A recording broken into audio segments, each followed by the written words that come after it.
الرحمن الرحيم. السلام عليكم ورحمة الله وبركاته. النهاردة إن شاء الله هنعمل مع بعض فطيرة الذرة أو فطاير الذرة. بجد طعمها يعني بجد وهم جدا جميلة أوي أوي أوي.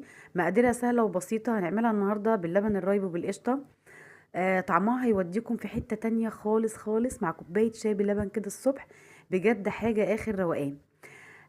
فعلا الحاجات دي احنا يعني مفتقدينها جدا، حاجات زمان وأيام زمان. بجد حاجات حلوة قوي قوي، معرفش احنا ليه كنا ناسين الحاجات ديت ومش بنعملها دلوقتي. بس ان شاء الله كل حاجة هترجع زي ما كانت، وهنرجع نعمل حاجات جميلة وحلوة زي اللي كانوا اهالينا بيعملوها زمان. يلا بينا نشوف الطريقة والمقادير. طبعا احنا هنشتغل بيها باللبن الرايب، هنعجنها النهارده باللبن الرايب. انا مش متوفر عندي لبن رايب، فانا كده بروب الحليب اللي عندي.